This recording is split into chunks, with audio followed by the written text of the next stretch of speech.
Hindi lahat ng kwentong nakakatakot ay gawa ng mga multo, aswang o engkanto.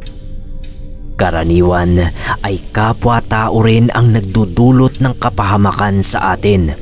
Kaya nga madalas, mas nakakatakot pa ang mga buhay kesa sa mga nilalang na hindi natin nakikita.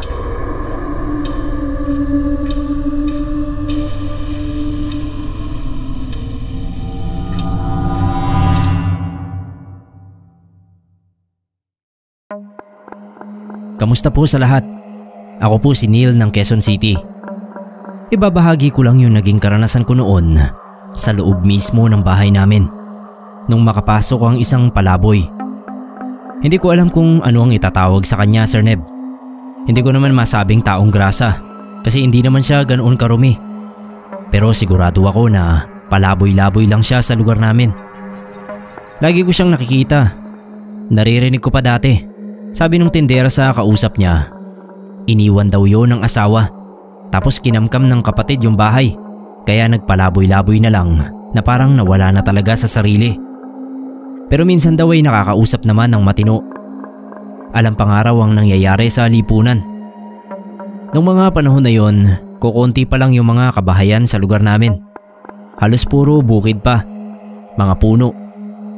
15 pa lang ako noon. At ang tanging kasama ko sa bahay ay yung mama ko kasi si Papa nasa Saudi. Nung araw na yun, Linggo, araw ng pamamalengke ni Mama. Naiwan akong mag-isa sa amin. Lumabas ako saglit para bumili sa tindahan. Tapos pagbalik ko, nakalimutan ko palang isara yung gate namin. Pumasok na ako sa kwarto. Maya-maya, nakarinig ako ng kalabog sa sala. Lumabas agad ako ng silid. Akala ko nga si Mama na yun.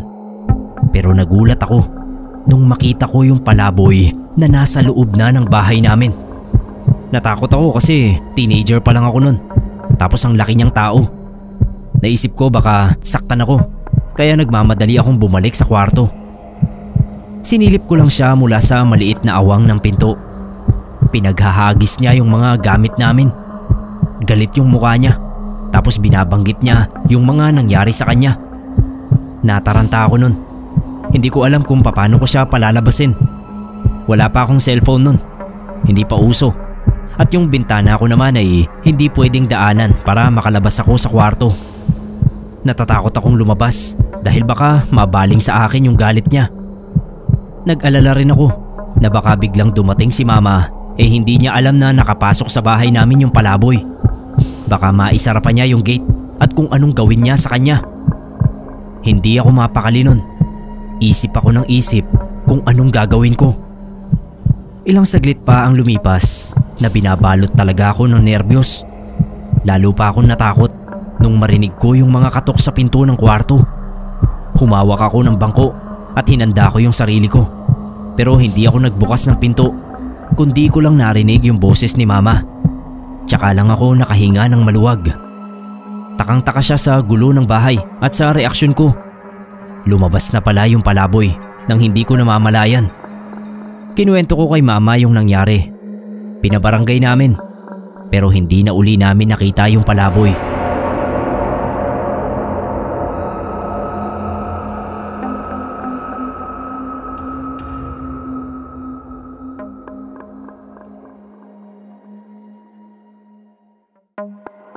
Good evening po sa lahat. Ako po si Rica, Sir Neb. Teenager po ako nung maranasan ko sa kauna-unahang pagkakataon ang ma-hold up. At sa karanasan ko pong yun ay nagkaroon ako ng matinding trauma. Ilang araw din akong hindi lumabas ng kwarto ko. Iyak lang ako ng iyak dahil higit pa po sa isang hold up ang nangyaring yun. Bare months po yun. Hindi ko lang matandaan kung October o November yun. Kasama ko yung tita ko na namili sa Divisoria. Naging okay naman po yung biyahe namin papunta doon. Pero nung pauwi na kami, doon na naganap yung hindi namin inaasahan na pangyayari. Hindi pa man kami halos nakakalayo sa DV nung sumakay sa sinasakyan naming jeep ang 4 na lalaki. Yung 3 pumwesto sa loob ng jeep nang magkakahiwalay. habang yung isa ay naupo sa tabi ng driver. Kinutuban na ako na parang may masama silang balak kasi panay yung tinginan nilang tatlo. Para bang nagsisenyasan. Dahil hindi ako mapalagay sa mga lalaking pasahero na yon, binulungan ko si tita na bumaba na lang kami.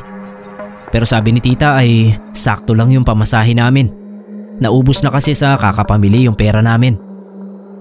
Ilang minuto lang ang lumipas nung biglang magdeklara ng hold up yung tatlong lalaki. Pati na rin yung pang-apat na nasa tabi ng driver. May mga patalim sila. Nagulat yung mga pasahero ng jeep. May estudyanteng napaiyak dahil pambayad niya ng tuition yung perang dala niya. Habang yung matandang babaeng kasakay din namin nahihirapan sa paghinga dahil sa sobrang takot. Kami naman ni tita ay takot na takot din. Nakayakap ako sa kanya. Nakita kong nanlalaban yung driver doon sa hold-upper na katabi niya. Saktong pagtingin ko, bigla na lang pinaputukan ng hold-upper yung driver sa mismong ulo niya. Nagsigawan yung mga pasahero. Kitang kita ko yung pagtalsik ng dugo kaya napasubsob yung mukha ko sa balikat ni tita. Dahil naman sa nangyari, parang natakot din yung mga kasamahan ng bumaril na hold-upper. Mabilis silang nagbabaan sa jeep na kukunti lang ang natangay. Hindi pa sila tapos mangulimbat pero natakot nga siguro kaya sila nagpulasan. Wala namang nakuha sa aming magtita pero grabe yung nervyos na naramdaman namin na akala talaga namin ay mapapahamak na kami. Yung nangyari sa driver, ang kinatakutan din naming lahat na mga pasahero. Halos 1 linggo bago ako nakarecover sa kakaisip sa pangyayaring yon. Pero kahit hanggang ngayon ay naaalala ko pa rin yon.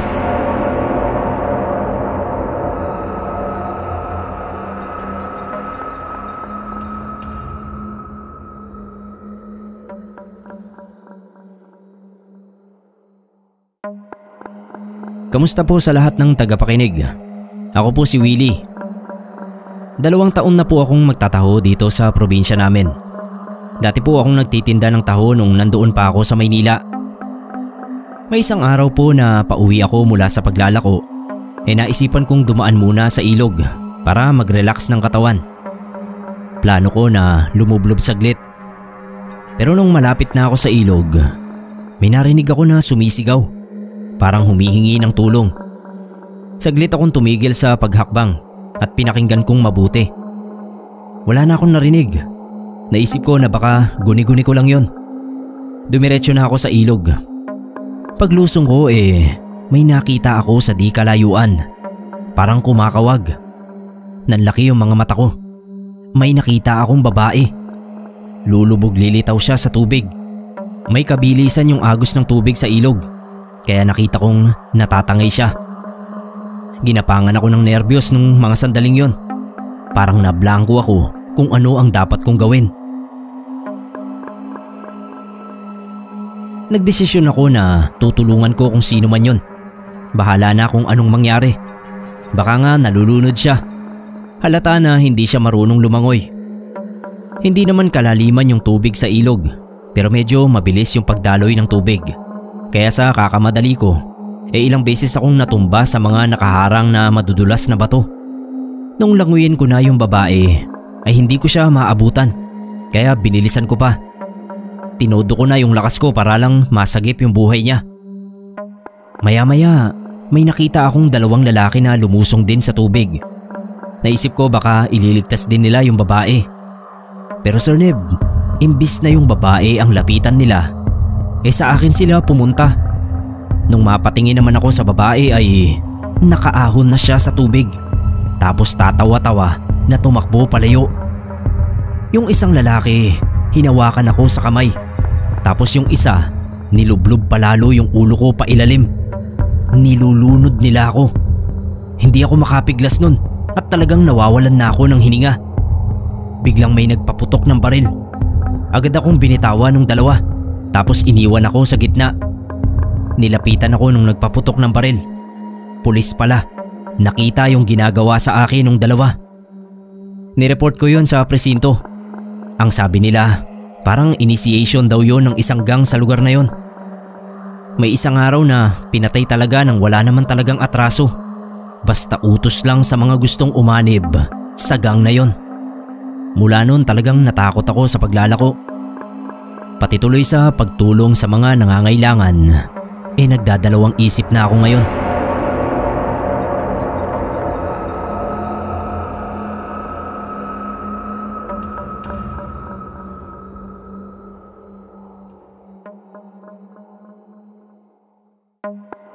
Magandang umaga po. Tawagin niyo na lang po akong Eli. Taga Bicol po talaga ang pamilya namin. Lumipat lang kami ng Batangas nung mapalipat din ng trabaho yung papa ko. Tapos yung mama ko nagkaroon din ng trabaho. Kaya ang naiiwan lang sa bahay namin madalas ay kaming dalawa ng kapatid ko. Ako noon ay 13 anyos pa lang at yung bunso ko namang kapatid ay 6 years old. Malapit lang yung bahay namin sa school na pinapasukan namin. Si mama ang naghahatid sa kapatid kong si Erwin sa school bago siya pumasok sa trabaho.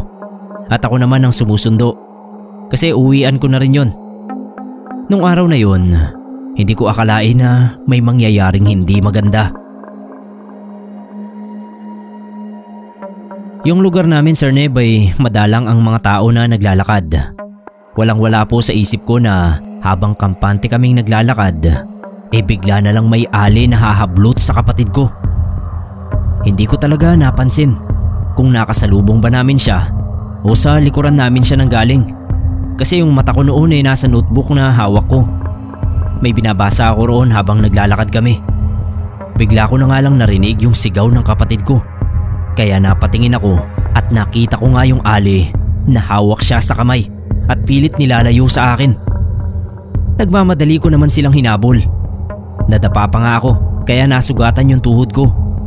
Habang yung ali ay parang walang anuman sa kanya na hinihila yung kapatid ko palayo.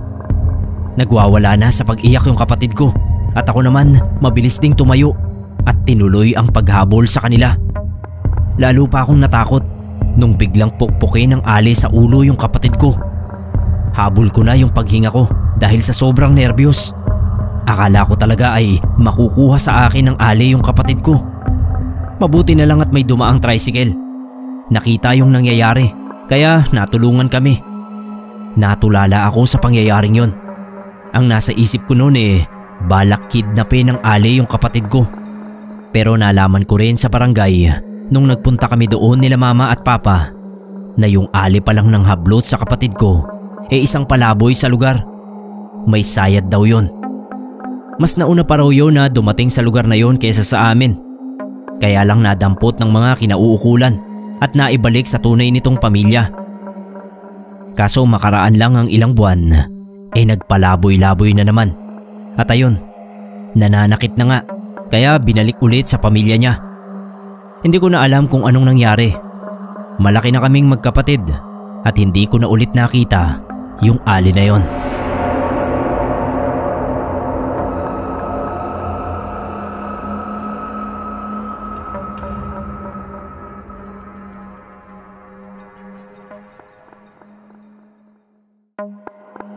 Magandang araw po, Sir Neb.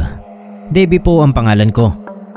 Nakaranas po ako noon ng sobrang takot at muntik na kapahamakan dahil sa katigasan ng ulo ko. Nung kabataan ko po kasi ako yung tipo na kapag ginusto ko ay gagawin ko talaga kahit paayaw ng mama at papa ko. Minsan ay tinatakasan ko sila kapag may pupuntahan ako na hindi nila ako pinapayagan. Nung panahon na yon, uso pa yung mga party-party. Mga disco, ganyan. Basta mga kasiyahan na pang piyesta. Nagpaalam ako sa mama ko na a-attend ako sa kabilang bayan. Pero tulad ng inaasahan ko ay hindi nila ako pinayagan. Masama raw kasi yung panahon.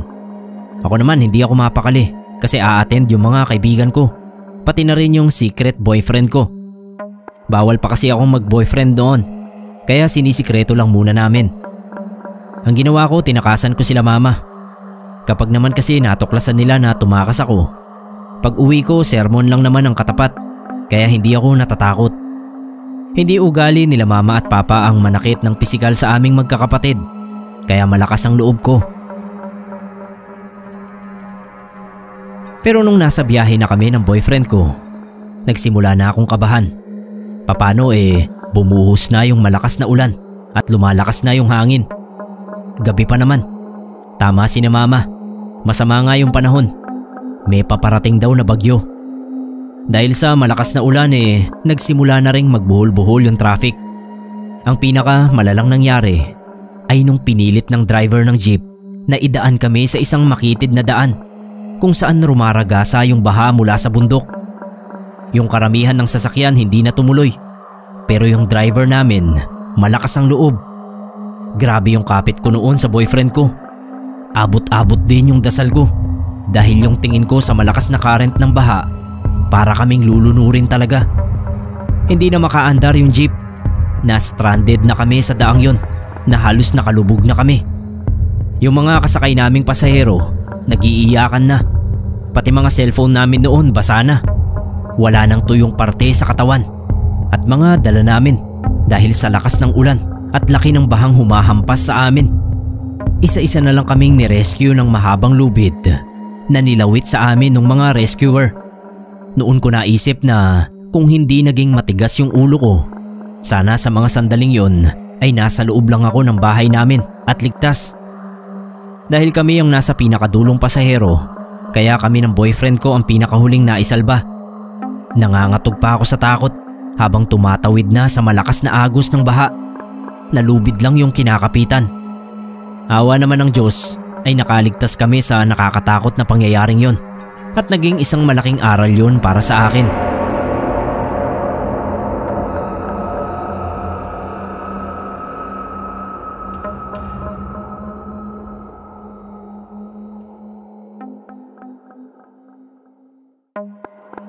Hello po sa mga nakikinig. Ako po si Bart, taga Mandaluyong. Kwento ko lang po sa inyo ang naranasan ko nung isa pa akong magtataho. Mahabang lakarin yon sa ilalim ng init ng araw. Hindi naman ako nagrereklamo. Katwiran ko ay marangal yung trabahong yon na bumubuhay at nagpapaaral sa mga anak ko. Pero nung araw na yon, Sir Neb, na umalis ako ng bahay na masigla, hindi ko lubos akalain na mamalasin ako ng doble-doble. Na muntik ko na talagang kinamatay. Una ay naramdaman ko na parang nahihilo ako. Ang ginawa ko ay huminto muna ako at nagpahinga sa isang waiting shed.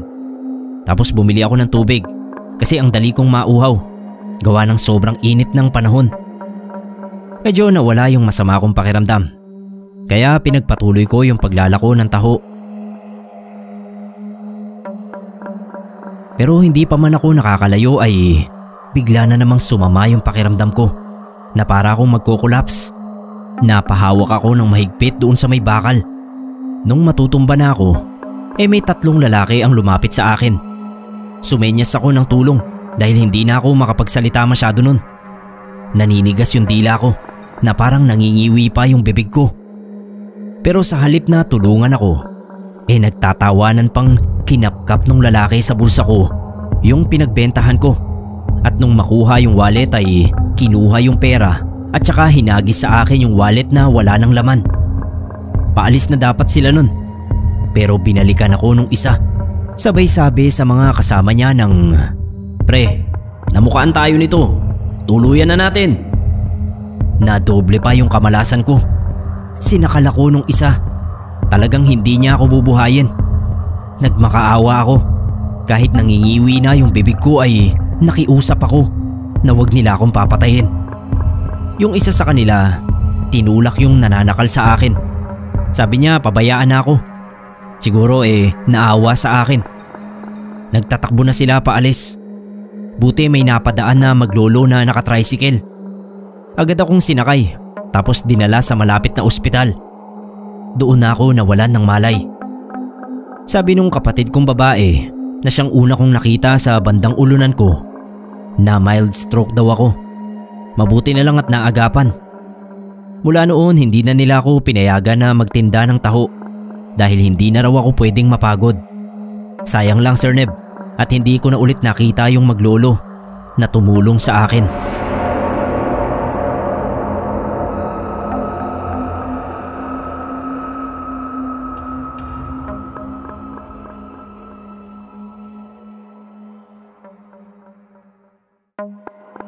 Ako po si Medwin, Sir Neb. May parte po ng buhay ko ang hindi ko makalimutan at yun po ang gusto kong ibahagi sa inyo. Binata pa ako nun. Probinsyano pero nakapagtrabaho ako sa Pasig.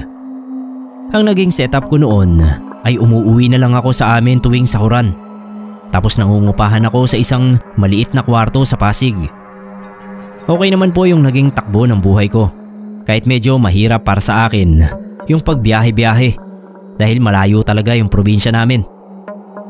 Yung isang gabi na yon na ginabi ako ng uwi dahil umattend ako ng birthday ng kasamahan ko, doon nangyari ang hindi ko makakalimutang karanasan. Habang nagbabiyahe ang bus na sinasakyan ko, natutulog naman sa bus yung mga pasahero. Pati ako napaidlip na rin. Maya-maya biglang huminto yung bus.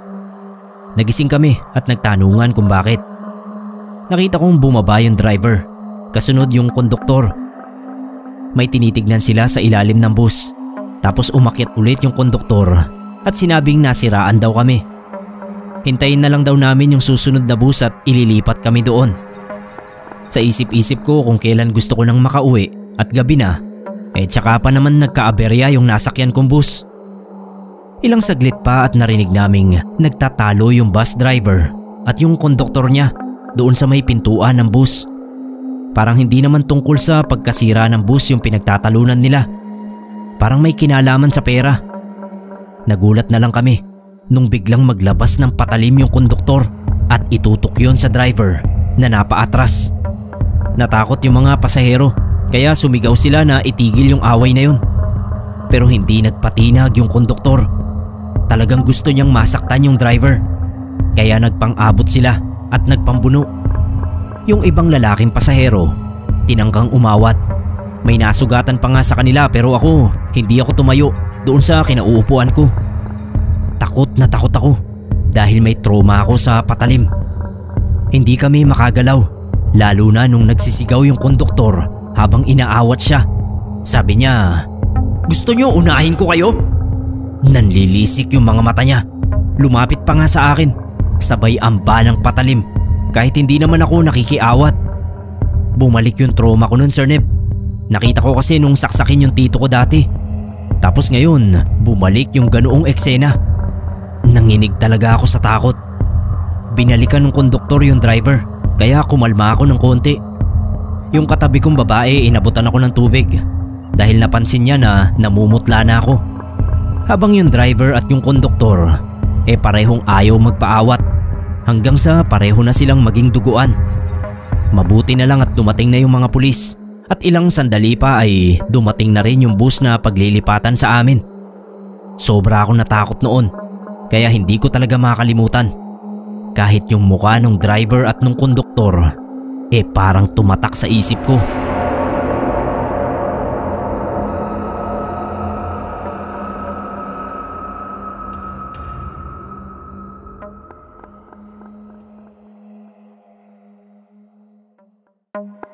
Ako po si Daniel, Sir Neb. Isang mabiyayang umaga po sa inyo dyan. May kwento ko lang yung nangyari sa akin. Mga 5 buwan pa lang ang nakakalipas. Yung kapatid kong lalaki kasi na sumunod sa akin ay nakipagtanan. Ang ginamit niyang pera sa pakikipagtanan ay galing sa utang. Yung magaling kong kapatid, Sir Neb, ay pinutol ang komunikasyon sa amin para hindi siguro namin makontak at masundan. 17 pa lang siya. Ako naman 24. Tahimik na nagtatrabaho. Ako ngayon ang ginugulo ng inutangan niya. Magkakapatid na lalaki yon na pagpapautang ang pinagkakakitaan. Ang tagal na raw ng binigay nilang palugit sa kapatid ko. Hindi ko rin naman makayang bayaran dahil breadwinner ako sa amin. Isang gabi naglalakad ako pauwi sa amin nung bigla akong harangin ng 2 sa magkakapatid. Napaatras ako kasi malalaki yung katawan nila. Hindi pa naman ako sanay makipagbasag ulo. Luminga ako sa paligid. Wala akong nakitang tao na pwedeng mahinga ng tulong maliban sa matandang palaboy na palagi kong nakikita na nakatambay sa waiting shed. Sa umaga pagala-gala siya para siguro makahanap ng makakain. Pero paggabi na, doon na siya pumupwesto sa waiting shed. Mukhang mahina siya kaya sa isip ko malabo na matulungan niya ako. Sobrang kabado ako, lalo na nung naglabas ng patalim yung isa sa magkakapatid. Malaking pera daw ang kinuha sa kanila ng kapatid ko. Nangangatog na yung boses ko nung sabihin ko sa kanila na bigyan nila ako ng panahon na makapagbayad. Ako na kako yung magbabayad, uunti-untiin ko na lang. Pero ayaw na nilang pumayag. Matagal na raw nila akong sinabihan pero hindi ako gumawa ng paraan. Tapos sinimulan na nila akong pagtulungan na bugbugin dahil sa patalim na hawak nila. Kaya inisip ko na baka yun na ang magiging katapusan ko. Tagatak yung pawis ko sa bawat pagtama ng kamao nila sa kung saan saang parte ng katawan ko. Tapos bigla ko na lang nakita na may tumutulong na pala sa akin. Sir Neb yung matandang palaboy. Inupakan niya yung isa sa magkapatid. Nagdire-diretso na yun. Mukhang nabigla na rin yung magkapatid sa lakas ng matanda. Lumakas na rin yung loob ko. Tumapang ako kaya nakasuntok din ako sa dalawa. Hingal na ako nung magpasyang patakbong umalis yung magkapatid dahil naagaw nung matanda yung patalim nila. Nagpasalamat ako kay Tatang Palaboy dahil kung hindi niya ako tinulungan baka naging katapusan ko na yun. Mula noon lagi ko na siyang binibigyan ng pagkain. Minsan naman inaabutan ko ng konting pera. Ayaw lang nga niyang sabihin ang pangalan niya. Tawagin ko na lang daw siyang Tatang. Tipid din siyang magkwento ng tungkol sa personal niyang buhay. Maliban sa isa pala siyang boksingero nung araw sa bayan nila. Basta ang sabi, tanggap na raw niya ang pagiging palaboy hanggang sa dulo ng buhay niya. Hindi na ako nagsampa ng reklamo sa magkapatid para iwas gulo. Sinabihan ko na lang sila na ako na yung magbabayad sa utang ng kapatid ko.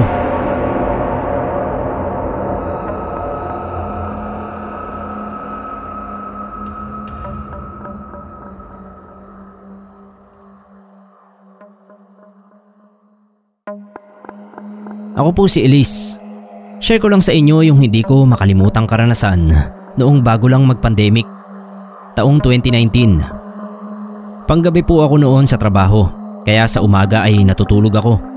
Habang yung asawa ko naman ay day shift sa trabaho. At ang nagbabantay sa anak naming batang babae ay yung biyenan kong 70 years old. Isang umaga nga habang natutulog ako, napabangon ako bigla nung marinig ko yung sigaw ng biyenan ko. Papano nakalimutan pala niyang isara yung gate at yung magtatahuraw na binibilhan namin bigla na lang pumasok. Nangangatog siya habang sinasabi sa akin habang buhat yung anak ko. Nakita ko nga yung magtataho doon sa sala namin. Bit-bit niya pa yung dalawa niyang lalagyan ng taho. Napalingon siya sa akin. Natakot ako kasi may hawak siyang kutsilyo. Napaatras ako. Sabi niya wag daw akong matakot. Pauwi na raw talaga siya. Kaya lang makakasalubong niya yung mortal niyang kaaway. Kaya makikitago lang daw siya. Sinasabi niya yon habang sumisilip siya sa labas mula sa maliit na bukas na bintana namin. Nilakasan ko yung loob ko kahit natatakot ako sa kanya. Hindi ko alam kung nagsasabi siya ng totoo kasi kung ibabase ko sa kilos niya grabe yung pagkaalumpihit niya. Nangangatog siya na parang balisang balisa. Parang hindi normal na kilos ng nagtatago lang sa kaaway. Para bang papatayin siya ng kaaway niya kapag nakita siya. Sinubukan ko siyang kausapin ng mahinahon. Sabi ko hindi niya kailangang humawak ng patalim. Kailangan daw dahil papatayin daw siya ng kaaway niya. Nag-offer ako sa kanya na kung gusto niya ay tatawag na lang ako ng pulis o sa barangay para matulungan siya at maprotektahan sa kaaway niya. Hindi raw ako tatawag ng pulis o barangay.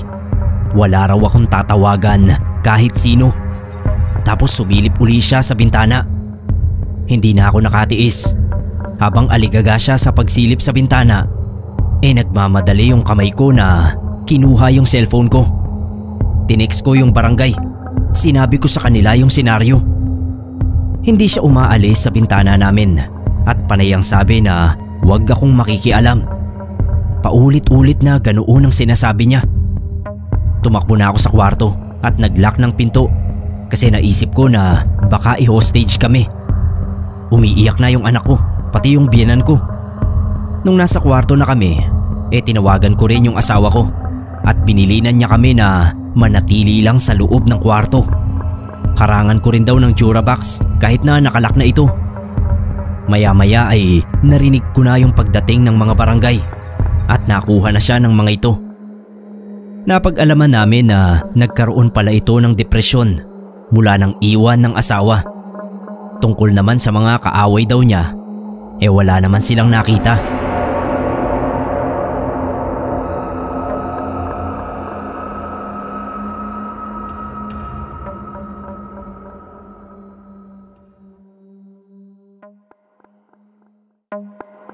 Kamusta po sa lahat ng nakikinig sa iyo, Sir Neb? Ako si Miranda, may-ari ng isang karinderya. May pangyayari po noon na talagang naging dahilan ng pagkahimatay ko. Una sa sobrang takot at nerbiyos. Pangalawa sa pagkadismaya. Masaya naman po ako nung umaga. Marami akong paninda at tiwala akong mauubos lahat yon bago gumabi. Kung may matira man, tsak na konti lang dahil may pasok yung araw na yon. Maraming kakain sa karinderya ko ng mga estudyante at trabahador. Galing ako sa pagkalugmok dahil kakalabas lang noon ng ospital ng asawa ko. Dahil nga na-ospital siya, kaya wala kaming ibang inaasahan noon kundi yung karinderya. Hindi na bago sa akin yung mga palaboy na tumatambay doon. Minsan nakikiinom ng tubig. Minsan naman nag-aabang ng tira ng mga kumakain. Hindi ko na sila pinapansin. Hinahayaan ko na lang. Pero nung araw na yon, habang nakatambay sila sa harap ng karinderya, narinig ko na parang nagtatalo sila. Hindi ko nga lang maintindihan kasi iba yung lengguwahe nila. Hindi ako sigurado kung Bisaya o ano.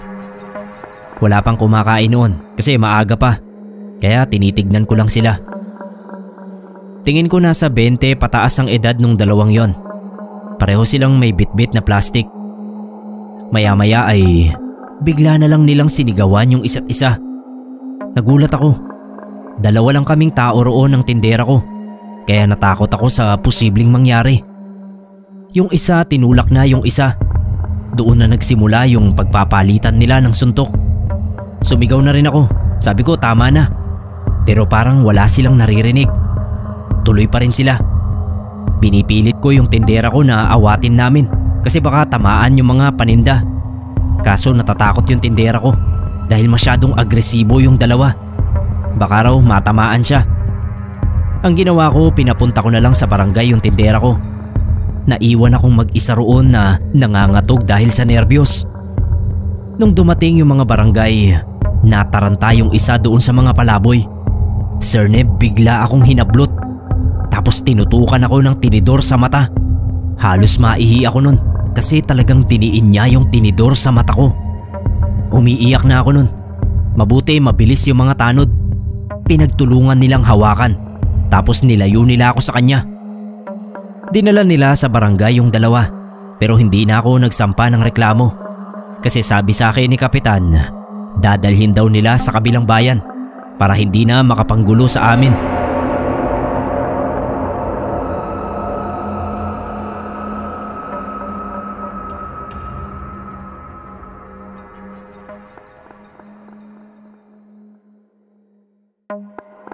Habang nakikinig ako sa karanasan ng iba dito sa channel mo, naalala ko rin yung sarili kong karanasan. Yun nga lang, hindi tungkol sa mga multo. Binata pa ako ito na yung trabaho ko na pinantutulong ko sa mga magulang at kapatid ko. Pati na rin syempre sa naging anak ko, isang magtataho dito sa aming lugar. Ito pa rin ang trabaho ko hanggang ngayon na meron na akong isang apo. Dahil sa tagal ko na bilang magtataho, nakilala na ako sa lugar namin hanggang sa kabilang kanto. Yung ibang mga suki ko naging kaibigan ko na. Hindi ko pa naranasan na magkaroon ng kaaway sa pagtitinda ng taho. Dito lang talaga sa pagkakataong ito. Isang araw nga ay pagdaan ko sa isa sa mga ruta ko, hinarang ako ng isang lalaki. Nakapamewang siya at sabi wag na raw akong dadaan doon. Kasi sa tuwing dumadaan ako, umiiyak yung anak niya. Gustong bumili, wala naman daw sila laging pambili. Sabi ko naman, dati na akong dumadaan doon. Marami akong suki sa lugar na yon, kaya hindi pwedeng hindi ako daraan. Sa totoo lang Sir Neb ay sa tinagal-tagal ko sa pagtitinda doon ay noon ko lang nakita yung lalaking yon. Baka bagong lipat. Napakamot siya ng ulo. Halata yung inis sa mukha na sinigawan ako. Kaya nga raw niya ako kinakausap ng maayos. Pwede naman daw na sa ibang lugar na lang ako magtinda. Hindi ako pumayag. Sabi ko kung isa lang naman yung anak niya, edi palilibrehan ko na lang tuwing umaga. Nakaka-insulto raw ako. Sabay tulak sa akin. Nagulat ako sa ginawa niya kasi akala ko matutuwa siya sa libre ko. Pagtulak niya sa akin, napabalandra ako sa simento. Tumayo ako agad. Aalis na lang sana ako para umiwas sa gulo. Kaso bigla niyang pinagdiskitahan yung lalagyan ko ng taho. Tinumba niya yon. Yung mga nakapaligid sa amin, nagulat din sila. Hindi na ako nakapagtimpi. Pinatikim ko sa kanya yung kamao ko. Bumalandra siya sa mga nakapasong halaman nung kapitbahay niya. Kaya nabasag yung mga yon. Pero hindi niya inintindi. Sinugod niya ako. Kahit matanda na ako Sir Neb ay kaya ko pa rin naman makipagbasag ulo. Hindi na ako nakapag-isip nun. Dala ng bugso ng galit ko sa lalaking yon na hindi ko naman kilala. Sunod-sunod yung binigay kong suntok sa kanya hanggang sa makita kong nagdurugo na yung mukha niya. Inawat na lang ako ng mga tao roon at natigilan din naman ako nung makita kong umiiyak yung anak niyang nakatingin sa amin. Siguro nasa 3 o 4 na taong gulang yung bata na yon. Hihingi sana ako ng tawad sa nagawa ko. Pero naglabasan yung mga kamag-anak ng lalaki. Hindi na ako nakapagsalita. Agad akong pinagtulungang bugbugin. Ang bilis ng pangyayari. Bigla ko na lang naramdaman na may pumalo sa ulo ko. Papaluin pa uli sana ako nung marinig ko na may umawat. Maya-maya nawalan na ako ng malay. Nagising ako, nasa klinik na ako. Buti na lang umawat yung kapitan ng barangay na siya ring nagdala sa akin sa klinik ng City Hall. Mula noon hindi na ako naglako sa lugar na yon. Kung tutuusin, napakababaw ng dahilan ng lalaking yon. Pero hinayaan ko na lang.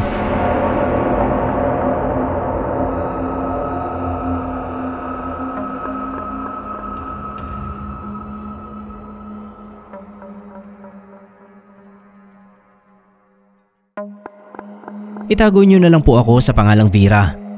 Isang nakakatakot na pangyayari ang naranasan ko noong mas stranded kami sa isang terminal sa Cubao. Single parent po ako, Sir Neb. Baby pa lang yung anak kong si Lottie nang magkahiwalay kami ng tatay niya. Nangupahan kaming mag-ina sa Cubao kung saan malapit yung trabaho ko. Nung panahon na yon, nagpasya akong umuwi naman kami sa probinsya para makapagbakasyon. Nakabili na ako ng tiket.